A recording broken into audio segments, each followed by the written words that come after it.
una menos. Con ese lema comenzó hace 8 años el movimiento que luchó contra los feminicidios. La idea se gestó en Argentina tras el asesinato por motivo de género de Kiara Páez, una adolescente de 14 años. Su novio, Manuel Mancilla, de 17, la mató a golpes porque ella quería tener el bebé y él no. El 3 de junio de 2015, miles de mujeres salieron a las calles de Buenos Aires a protestar. Con el tiempo, la marea verde y Ni Una Menos se extendió por toda América Latina. ¿Qué ha pasado desde entonces? ¿Qué cambios han logrado y cuáles todavía faltan? Para analizar el tema, hoy nos acompaña en nuestro estudio Cristina Rosero, abogada senior del Centro de Derechos Reproductivos. Y desde Ciudad de México se conecta Brenda Velázquez Montiel, oficial de comunicación e incidencia en el programa Libertad y Ambiente Seguro de la ONG feminista Balance AC. A ellas, bienvenidas, y a ustedes les recuerdo que también hacen parte de este debate. Pueden dejar sus comentarios y preguntas en Twitter, Facebook e Instagram, donde nos encuentran como @France24-ES. Pueden comentar con la etiqueta numeral el debate F24. Y en Twitter yo estoy como @MariaClaguirre.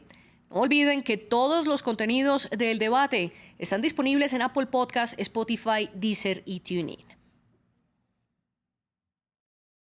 Quiero comenzar entonces dándole la bienvenida a Cristina. Gracias por acompañarnos. Cristina, ¿cuál es el balance que usted hace de Ni Una Menos? Bueno, sin duda el hecho de que Ni Una Menos haya existido en Argentina creó un movimiento social alrededor de todo el continente, alrededor de estos temas. No se trata de que haya sido un tema absolutamente nuevo. Las organizaciones de mujeres llevaban muchos años denunciando este punto, pero el gran logro de las argentinas fue el hecho de, por una parte, crear una movilización social más informada alrededor de este tema y también crear ese movimiento social como una respuesta al hartazgo de la constante violencia contra las mujeres, que hizo también y se dio en muchas maneras en medidas o cambios legislativos o en cambios sociales alrededor de este punto. Entonces, si bien no se trata de un tema nuevo y la violencia contra la mujer ha venido dándose a través de los años por la discriminación estructural que sufrimos las mujeres y las niñas, sin duda Ni Una Menos es un hito internacional que hace que el tema de los feminicidios salga a la luz de manera más evidente y que haya un llamado mucho más claro de la sociedad a que las autoridades y los estados tomen medidas para poder prevenir y atender a aquellas personas que son afectadas por la violencia de género. Y esto sin duda tuvo un impacto en otros países del continente y sin duda seguirá teniendo un impacto de aquí en adelante, como lo hemos visto con otros fenómenos como el de la marea verde. Y ya vamos a ver precisamente ese impacto. Usted habla de que el hartazgo contra la violencia de género no es nueva, no comenzó en 2015 con el caso de Kiara Páez y tampoco la violencia de género como tal comenzó entonces. Brenda, le quiero preguntar a usted, primero que todo, darle la bienvenida y preguntarle cómo es que el caso de Kiara Páez dispara este hartazgo que venía de tiempo atrás. Sí, en Ciudad de México y en particular en la República Mexicana, pues ya teníamos consciente el problema de los feminicidios desde los asesinatos en Ciudad Juárez a diversidad de mujeres y las características específicas con que estos asesinatos eran efectuados. Entonces, la exigencia por el alto a los feminicidios y por el respeto a la vida de las mujeres y a tener vidas dignas, como estaba ya puesto sobre la mesa, y lo que viene a ser Ni Una Menos es un eco de estas voces que están luchando y que continúan luchando porque el feminicidio y la violencia hacia las mujeres vaya en declive y por algún momento se detenga. Y como ustedes bien lo han señalado, es un movimiento regional que se ha visto en toda América Latina. Esto contrastado con los datos de ONU. América Latina es la segunda región del mundo con más feminicidios. Feminicidios, recordemos, son los asesinatos que ocurren a causa del género, es decir, matan a las mujeres por ser mujeres, no por otro hecho diferente. Y América Latina en 2021 tuvo 4.473 feminicidios, al menos de los que se conocen. Eso, para que hagan unas cuentas en sus casas, es 12 mujeres asesinadas por ser mujeres cada día. La única región en el mundo que supera esa cantidad de feminicidios es África. Le quiero preguntar a usted, Cristina, ¿qué hace de América Latina una región tan violenta y tan peligrosa para las mujeres? Sin duda, la causa estructural que crea los feminicidios tiene que ver con la discriminación contra las mujeres. Digamos, este no es un hecho nuevo. Las corrientes feministas, las organizaciones de mujeres lo han denunciado hace mucho tiempo. El feminicidio es la forma extrema en la cual se presenta la discriminación contra la mujer. Es la manera más grave en la cual esa cadena de discriminaciones se convierten en un asesinato.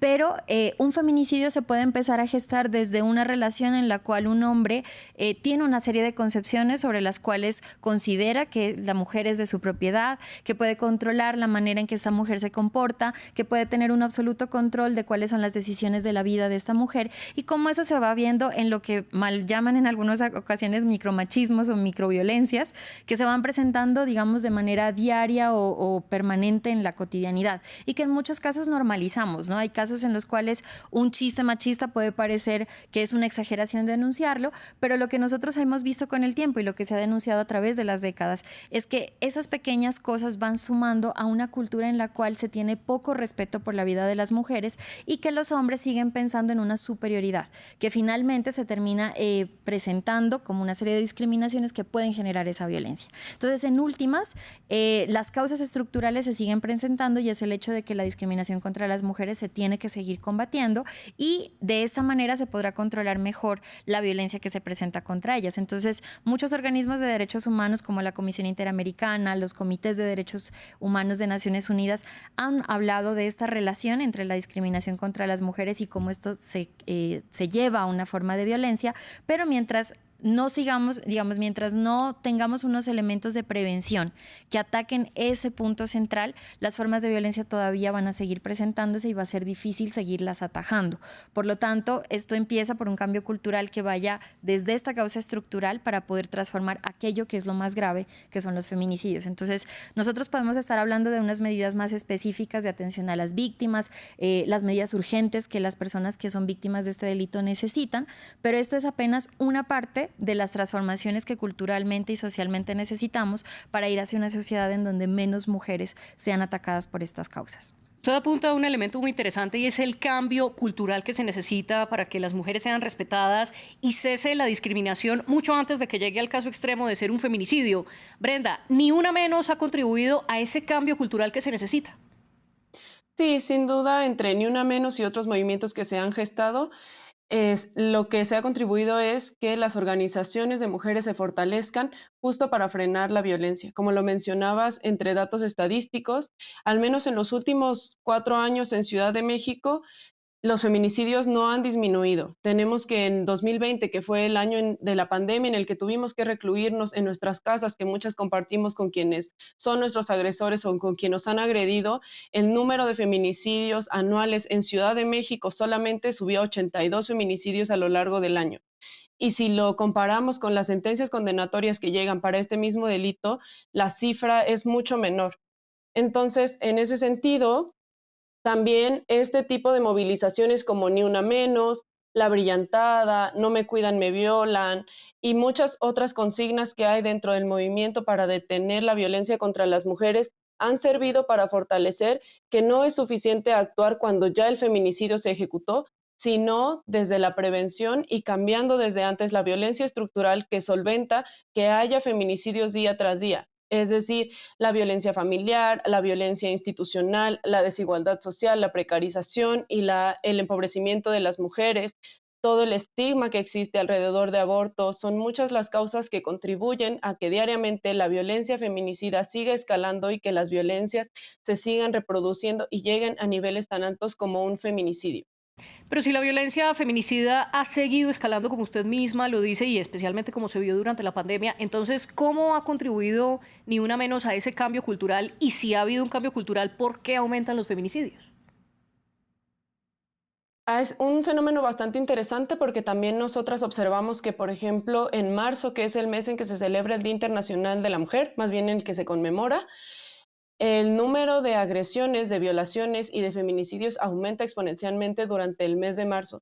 Entonces, también estamos en investigaciones respecto a por qué este fenómeno que implica que nosotras seamos más partícipes en nuestros procesos de justicia, que seamos más conscientes de los procesos de violencia y que tengamos más herramientas para atravesarlos y para evitarlos, enoja y molesta dentro de la sociedad que nosotras estemos organizadas y que estemos listas para enfrentar estas violencias, y lo que ha tenido como consecuencia es más violencia, ¿no? Como no les es agradable que desde nuestro papel de mujeres y de, sí, de ser como discriminadas constantemente en el espacio público, ahora nos reapropiemos de esos espacios y exijamos desde nosotras la justicia. Cristina, ¿usted está de acuerdo con esto de que, digamos, un poco la resistencia de las mujeres y la exigencia de sus derechos ha creado un contrabalance o una reacción y ha aumentado el feminicidio por esto? Yo estoy de acuerdo, en cierto modo puede deberse a una reacción por el hecho de que los grupos de mujeres estamos mucho más visibles, estamos denunciándolo de manera mucho más evidente y esto también genera una serie de reacciones de la sociedad.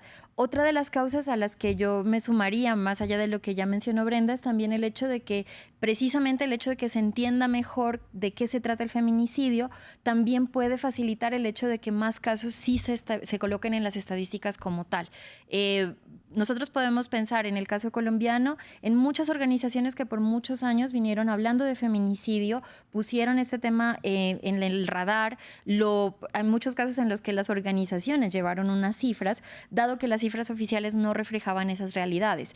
Quizás el hecho de que con el tiempo hayamos hecho más visible este punto también ha hecho que las autoridades comprendan mejor de qué se trata el feminicidio y esto se empiece a ver en las estadísticas más oficiales, lo que no quiere decir que sean menos casos de los que están reportándose, sino que por el contrario, los casos ocurren por fuera del sistema y apenas el sistema está empezando a reflejar la verdadera crudeza de lo que ocurre con el feminicidio.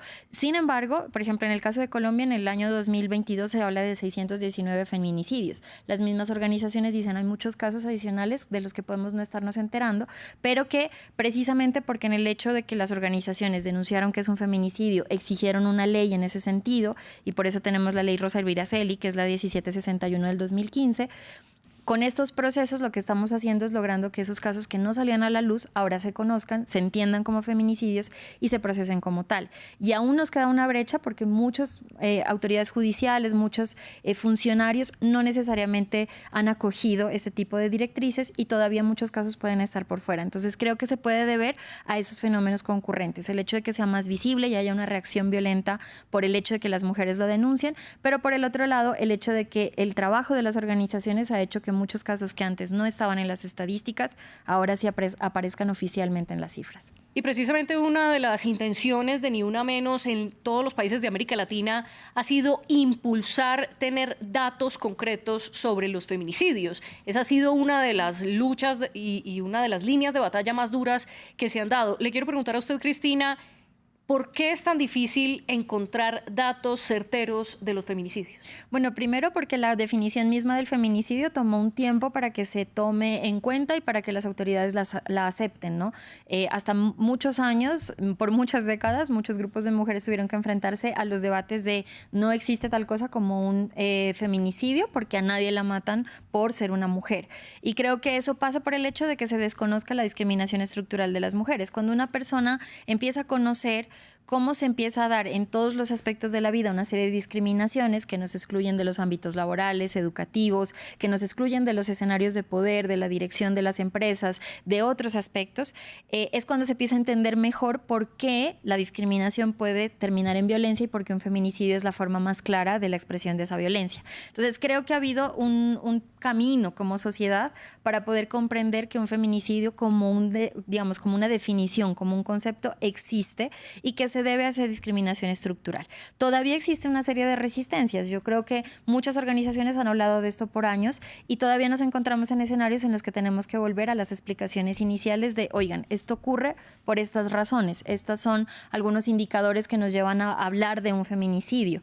Entonces, todavía existe una serie de resistencias que tienen que ver con esa discriminación misma, ¿no? El hecho de que no necesariamente lo que nosotros venimos denunciando tenga la suficiente credibilidad para un sector que considera que estamos exagerando, que creemos que estamos haciendo como demasiado ruido con un tema que para ellos no es convincente. Entonces creo que al final las estadísticas, la evidencia, lo que hemos venido estudiando por años con la experiencia de las organizaciones, cae por su propio peso y ha sido ya incorporado por muchos de los estados a través de normativas y leyes que les exigen una serie de obligaciones frente a las mujeres afectadas con la violencia. Pero todavía nos faltará una brecha de lograr que toda la sociedad esté en la misma línea y sienta la misma importancia que nosotros le queremos poner frente a esta problemática tan grave. Usted habla de discriminación estructural y obviamente desde el principio la ha relacionado con los feminicidios. Yo tengo una duda al respecto y es, la CEPAL explica que la mayoría de víctimas de feminicidio son niñas y jóvenes que tenían entre 15 y 29 años. Brenda, yo le quiero preguntar, en los casos de los feminicidios, ¿por qué esta violencia extrema se concentra especialmente en las más jóvenes? Bueno, es como lo menciona Cristina, es violencia estructural que se sigue solapando y fundamentando desde todos los aspectos en donde nos relacionamos en nuestra vida pública y nuestra vida privada. Eso recae en que justo cuando empezamos a tener estas relaciones que sean entre nuestros familiares o con quienes decidimos relacionarnos sexoafectivamente, no estamos como en núcleos que permitan un desarrollo y relaciones de bienestar, sino que al contrario, estamos rodeadas de contextos de desigualdad, de precarización, donde la violencia expande cada día y las relaciones se construyen dentro de ese mismo contexto. Por lo tanto, las relaciones se van a desarrollar de la misma manera. También estadísticamente quienes ejercen esta violencia feminicida son conocidos, son quienes son las parejas de estas mujeres, sus familiares, con quienes viven. Y eso también implica que el feminicidio tenga que ver con las cuestiones de género y con cómo estas relaciones que establecemos en nuestra vida cotidiana afectan y repercuten en nuestra vida como mujeres. Es decir, no se está dando esa particular atención en qué contextos es en que se está ejerciendo la violencia feminicida hacia mujeres racializadas, de clase media, de clase trabajadora, que viven en contextos muy precarizados de desigualdad social. Como lo decía hace rato, en 2020, volver a nuestros hogares implicó que muchas tenían que compartir casa con los agresores y eso hacía que la violencia estuviera mucho más presente y fuera más letal que en aquellas ocasiones cuando se puede salir del hogar y la violencia no es un continuo de 24 horas. También, como lo comentaban, en cuanto a datos estadísticos, en México igualmente se tuvo este hashtag Nosotras tenemos otros datos porque el Estado se negaba a reconocer la violencia feminicida que existía y que se seguía dando aún en el contexto de pandemia y aún cuando han dicho que bastaba con la tipificación del feminicidio para que el fenómeno disminuyera.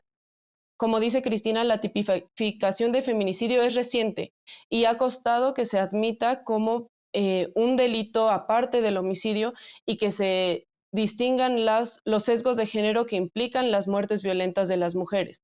México tiene al menos 2 sentencias condenatorias por parte de la Corte Interamericana de Derechos Humanos respecto a violencia contra mujeres y violencia feminicida. Entonces, en esos contextos es muy fácil que la violencia feminicida siga replicando y siga encontrando en la violencia institucional un paraguas de cuidado para seguir siendo impune. Usted menciona reiteradamente la pandemia y es que ONU dice que el hogar es el lugar más peligroso para las mujeres. De 81.000 feminicidios que registró ONU en todo el planeta en 2021, 45.000 fueron cometidos o por las parejas de las mujeres o por sus familiares. Y las estadísticas en Argentina es que 7 de cada 10 homicidios ocurren dentro del hogar. En el caso de México, Brenda, ¿cómo la pandemia disparó los feminicidios y la violencia extrema contra las mujeres? ¿Y qué ha pasado desde entonces, desde que recuperamos el espacio público y volvimos a salir?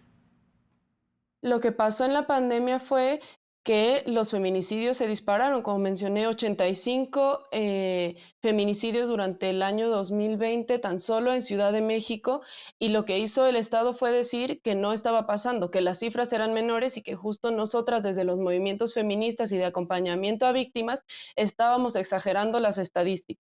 Eso implicaba que la medida de volver a los hogares y esto de decir en tu casa estás segura y seguro era simplemente una cosa que implicaba el estar segura en cuanto a una pandemia o a un virus que estaba en el aire en las calles, pero dentro de los hogares teníamos más peligros que implicaban esta violencia feminicida a la que fuimos expuestas, pues la el recluirnos en nuestras casas era una medida sin perspectiva de género, que no consideraba que la violencia se ejerce dentro de los hogares, aún sabiendo que el delito que más se denuncia de los delitos de género es violencia familiar, es decir, que se desarrolla dentro de nuestras familias, en el hogar, eh, o por quienes son como miembros de nuestras familias. Y lo que ha pasado con la pandemia también fue que se fortalecieron las redes de apoyo y de acompañamiento entre mujeres y víctimas de violencia, lo que ha traído también Ni Una Menos, Ni Una Más y otras consignas es el acompañamiento entre mujeres para hacer frente a la violencia feminicida. El Estado, por ejemplo, con la pandemia intentó decir que las cifras eran menores, pero justo esta organización de mujeres permitió hacer saber que las cifras tenían que corregirse y que eran mayores, pues estábamos haciendo investigación aún en la pandemia y aún desde nuestros hogares, estábamos acompañando víctimas y protegiéndonos entre nosotras, ya sea a través de redes sociales, con líneas de apoyo a la distancia y con muchas otras medidas que se tuvieron que tomar desde sociedad civil para hacer frente a la violencia. Cristina, le quiero preguntar si estos fenómenos de los que nos habla Brenda en México se han visto en Colombia y en el resto de la región, concretamente, si las redes de apoyo se han fortalecido desde la pandemia y si en Colombia y en la región también ha habido actos por parte de los gobiernos para negar o disminuir las cifras de feminicidios. Sí, sin duda hay un fortalecimiento de las redes de apoyo que de por sí venían ya creándose hace mucho tiempo y que sin duda en Colombia ya tenían una base gracias a las organizaciones de sociedad civil que habían venido acompañando el tema por muchos años, ¿no? En este tema hay que resaltarlo y hay que decirlo claramente. Las organizaciones de sociedad civil por muchos años han sostenido la atención de las víctimas y han reemplazado al Estado. En muchísimos casos en la región terminan reemplazando las labores que se deberían haber previsto por las autoridades tanto judiciales como de salud y en todos los ámbitos del Estado. Por lo tanto, en el caso de la pandemia, al igual que lo que nos comenta Brenda en México, hubo una alerta, un llamado de parte de las organizaciones a la preocupación del hecho de que las cuarentenas estrictas se hagan sin tomar medidas de acompañamiento a las mujeres y las niñas que estaban en casa y que nuevamente estaban conviviendo con sus agresores. Esto hizo que en muchos casos, por ejemplo, se tomen algunas medidas como facilitar los canales de denuncia, que no necesariamente significó desarrollar unos canales de atención efectivo, es decir, se aumentaron canales de denuncia, no necesariamente se tomaron medidas para poder responder a esas denuncias. Y eso fue una de las principales dificultades en la pandemia. En el caso de la pandemia también se ve que después de que se retoma el espacio público en el 2021, 2022, se sigue presentando el incremento. En muchos casos se puede deber al hecho de que durante la pandemia hubo dificultades en la denuncia, es decir, se incrementó la violencia, pero no se recibieron el mismo número de denuncias porque no habían las mismas facilidades o no se contaba con las herramientas para hacerlo. Y apenas durante el 2021 y 2022 empezamos a ver el impacto en las cifras de esas cosas que no se pudieron denunciar durante la parte más compleja de la pandemia. Entonces, sin duda, ha habido un trabajo muy importante de las organizaciones de sociedad civil en llevar sus propias cifras y confrontar con aquellas cifras oficiales del Estado y exigir del Estado una respuesta que realmente dé cuenta de cómo se da el fenómeno. En el caso, por ejemplo, de Colombia, recientemente se adoptó una directiva por parte de la Fiscalía General de la Nación, la Directiva 4 del 2023, que establece unos parámetros claros de cómo los fiscales deben realizar la investigación de los delitos de feminicidio.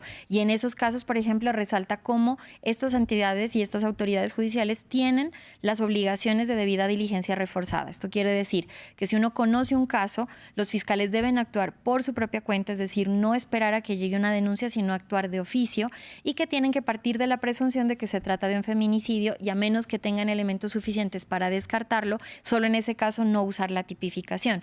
Esto es un paso muy importante porque va a permitir que cada vez más investigaciones se abran con el caso y se permita que los fiscales tengan un mejor conocimiento de cómo deberían detectar esas señales de que se trata de un feminicidio. Entonces, estos son pasos. De todas maneras, sabemos que la implementación va a haber unas brechas, pero sin duda el hecho de que las organizaciones hayan estado de cara al Estado confrontando que esta situación es importante, que es un fenómeno al que debemos ponerle atención, ha resultado en una serie de medidas que ahora las mismas organizaciones retomamos para poder implementar en la práctica.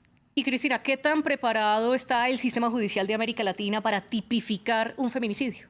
Bueno, sin duda, los casos, por ejemplo, que mencionó Brenda son importantes. El caso de Campo Algodonero en la Corte Interamericana de Derechos Humanos es absolutamente importante porque sin duda abrió una línea jurisprudencial en donde deja una serie de medidas claras para los estados.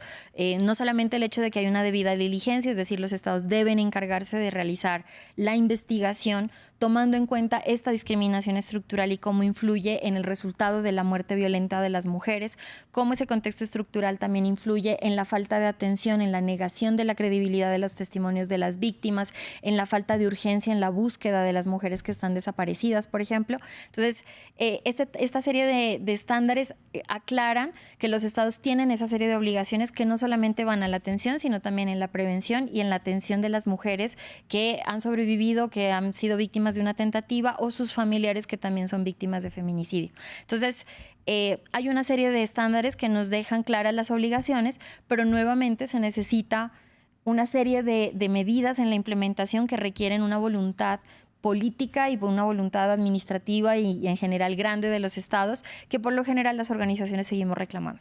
Ustedes a lo largo de la conversación ya han mostrado algunos de los avances, no solo de Ni Una Menos, sino de las organizaciones que han luchado por los derechos de las mujeres y que van más allá del movimiento Ni Una Menos. Por ejemplo, que los estados documenten fielmente los feminicidios, que el sistema judicial aprenda a tipificarlos, ha fortalecido las redes de apoyo entre las mujeres. Esto ha permitido, por ejemplo, un acompañamiento durante la pandemia y pospandemia. Pero no solo esto ha provocado el movimiento Ni Una Menos y las organizaciones feministas, sino que también vino la Marea Verde, acompañada por Ni Una Menos, y comenzó una presión en toda América Latina para legalizar el aborto. Así, en diciembre de 2020, en Argentina se aprueba la Ley de Interrupción Voluntaria del Embarazo, que permite el aborto en todas las mujeres antes de la semana 14 de gestación. Luego, en 2021, en septiembre de 2021, en México se despenaliza el aborto como un crimen. Brenda, ¿qué impactos trajo esto al país? Bueno, nosotras todavía no tenemos todo el país despenalizado. Nosotras tenemos en Ciudad de México despenalizado hasta las 12 semanas y en otros estados también tenemos despenalizado hasta 12 semanas y en algunos otros con causales que todavía como permiten el acceso a aborto en ciertas condiciones, ya sea como por violación o en algunos casos causal salud, es decir, que se ponga en riesgo la salud de la persona que está embarazada. Para nosotras, ¿qué ha significado como la Marea Verde? Desde Balance somos parte de Marea Verde aquí en México. Es una alianza con otras organizaciones que también trabajan el tema de aborto y que también luchamos como día con día para garantizar el acceso a los derechos sexuales y reproductivos que debemos tener todas y todes como garantizados para poder desarrollar nuestra vida de manera plena y en bienestar. Y nosotras como acompañantes de aborto y acompañantes de violencia, como también ha sido significativo poder mirar que hasta las 12 semanas no es suficiente, ¿no? Como mencionas, en Argentina está hasta las 14 semanas el acceso y también que el hecho de que esté despenalizado no garantiza el acceso, es decir, las instituciones de salud, al menos en Ciudad de México y en algunos otros estados, tienen el acceso en el papel, pero cuando tú acudes a los servicios de salud te niegan el servicio, la atención es muy, muy lenta, tienes que esperar muchísimo tiempo y tratándose de aborto y de tener un límite de el acceso hasta la semana 12.6, pues no tenemos tiempo para estar como esperando a ver que nos den o no el acceso. Entonces también parte del trabajo de las organizaciones de la sociedad civil es, por un lado, exigirle al Estado que garantice que en los servicios de salud se dé el acceso, pero también nosotras poder facilitar el acceso a quienes lo solicitan y no tienen como el tiempo para estar esperando que el Estado decida darnos el acceso. El acceso es una de las discusiones también en cuanto al aborto en Colombia y simplemente para sumarle a los casos que ya había mencionado anteriormente, luego de que se produjo el caso en Argentina y en México, en Ecuador, se permitió el aborto en 2022 en casos en los que la mujer resulta embarazada por violaciones. Y en Colombia se despenalizó el aborto hasta la semana 24, también en febrero de 2022. Desde antes estaba despenalizado en 3 casos: violación de la mujer, malformación del feto y cuando pusiera en riesgo la salud de la madre. Le quiero preguntar, Cristina, ¿cuál ha sido la discusión sobre el acceso a un aborto seguro y qué ha pasado desde 2022 cuando se despenalizó hasta la semana 24. Bueno, para nosotros es un tema muy cercano en el Centro de Derechos Reproductivos porque somos parte del movimiento Causa Justa y fuimos una de las organizaciones demandantes que buscó esta despenalización en Colombia. Yo creo que el debate que se dio en Colombia durante la discusión de la demanda de causa justa fue bien interesante, en especial porque tiene una relación muy clara con el movimiento de Ni Una Menos, y es llevar la discusión hacia la dignidad y la autonomía de las mujeres, ¿no? La concepción de las mujeres como ciudadanas plenas. Y esa fue una de las premisas a partir de las cuales el movimiento se movió, mostrando cómo el hecho de que todavía exista un delito que limita particularmente a las mujeres y sus decisiones frente a su proyecto de vida es una forma de dejarnos como en una ciudadanía menos importante que la de los hombres o de otras personas en la sociedad. Y a partir de esa premisa, por supuesto que eso impacta otros puntos, como es el hecho de tener derecho a una vida libre de violencias. Entonces creo que para nosotras esa conexión en cómo las mujeres debemos ser ciudadanas plenas y deberíamos tener acceso a todo aquello a lo que las demás personas tienen en la sociedad es importante, fue un punto muy importante dentro del debate y dentro de la discusión. Para nosotras el punto o el objetivo era la eliminación completa del delito. Nosotros creemos como movimiento que no debería existir ningún tipo de penalización y que este es un tema que debería regularse exclusivamente desde el sistema de salud. Pero en las discusiones de la Corte decide este límite de 24 semanas con el que estamos trabajando en la implementación. Y creemos que es un avance sin duda importantísimo. Ya hemos podido ver en la práctica cómo existen menos barreras que antes. Antes los prestadores, cuando existían las causales, quizás tenían la posibilidad de decir: no voy a certificar, y por lo tanto si no tienes el certificado no tienes el requisito para acceder al caso. Si denuncias una violencia sexual, quizás para mí esta denuncia no tiene valor y voy a poner una barrera, mientras que ahora, como se trata de la mera voluntad de la mujer, con un consentimiento informado debe bastar para acceder.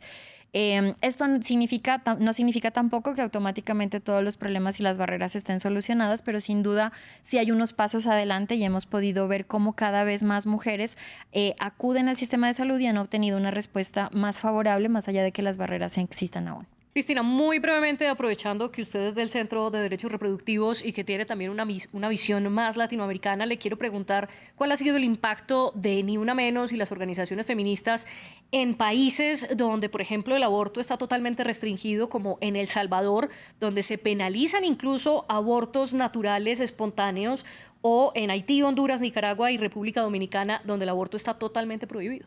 Creo que hay un punto muy importante, y es que se ha creado una conversación regional más profunda. No significa que antes no se hablaba entre los países, pero sin duda ahora es un tema mucho más visible internacionalmente y hay una serie de llamados y movimientos sociales nacionales diciendo: bueno, nuestras hermanas colombianas lo lograron, nuestras hermanas argentinas están en esto, ¿por qué nosotros tenemos que enfrentarnos a una criminalización total? Y ese diálogo entre los movimientos es extremadamente importante porque lleva más allá las peticiones que todo el tiempo el movimiento feminista estuvo haciendo. Esto significa que cada vez hay un mejor desarrollo de estos movimientos sociales y hay una exigencia mucho más clara a los estados y sus obligaciones. Lastimosamente ya se nos está acabando el tiempo y debemos ir redondeando nuestras ideas. Brenda, ¿cuál es su conclusión de qué ha pasado en estos 8 años de Ni Una Menos y si el movimiento sigue vivo o no y qué se puede esperar a futuro? Bueno, mi conclusión es que justo como Ni Una Menos y otras consignas han servido mucho para poner sobre la mesa toda la violencia de la que somos víctimas las mujeres, y también ha servido para visibilizar cómo la organización de mujeres feministas puede también garantizar el acceso a la justicia. En México tenemos muchos casos, entre ellos tenemos a la señora Irinea Buendía, que justo por la lucha en la búsqueda de justicia de su hija Mariana Lima Buendía, que fue asesinada también por su pareja, sentó un precedente en la Suprema Corte de Justicia de la Nación para que todas las muertes violentas de mujeres sean investigadas como un feminicidio. Desde Balance y desde varios otros como movimientos, la apuesta es que no solo nos sentemos a esperar que el Estado garantice justicia o que se penalicen y se creen como sentencias y castigos más altos, sino que también se trabaje en la atención y en la prevención. Es decir, que no apostemos todo en el punitivismo y que también construyamos redes desde mujeres que apuesten como por el antipunitivismo, es decir, que no todo y todas las soluciones que estemos buscando sean cárcel, sino también reconocer que desde los movimientos de mujeres feministas y en búsqueda de justicia se han logrado establecer otros caminos para cuidarnos entre nosotras y para garantizar que nuestra vida sea libre de violencia. Gracias. Y Cristina, ¿cuál es su conclusión? Bueno, creo que es un largo camino que se ha recorrido. Sin duda, estas movilizaciones han incrementado las personas preocupadas y que entienden sobre este tema y esperemos que esta conversación continúe en la región. Y sin duda también pensar en que también tenemos que ver nuevos horizontes en esta misma discusión. Por ejemplo, temas que se nos quedan pendientes, los feminicidios que tienen una base racista, los feminicidios contra niñas y adolescentes y en general cómo cambiar esas ideas tradicionales que hacen que estas violencias se sigan presentando. Entonces hay un gran camino recorrido, sin duda hay que celebrar que cada vez la sociedad está más consciente de estos temas, pero todavía nos quedan una serie de medidas por tomar y sin duda el movimiento estará allí para hacerlo. Y así lo seguiremos aquí en France 24, por supuesto. Cristina Rosero, abogada senior del Centro de Derechos Reproductivos, y Brenda Velázquez Montiel, de la organización feminista mexicana Balance AC. Muchas gracias por acompañarnos. Así llegamos al final de nuestro programa. En nombre del equipo técnico, les agradezco por estar aquí en France 24. La producción de este debate estuvo a cargo de Luis Fernando Montes y la de los invitados la tuvo Tania Herrera. Ustedes pueden seguir comentando en nuestras redes sociales y los invito a que sigan conectados con France 24.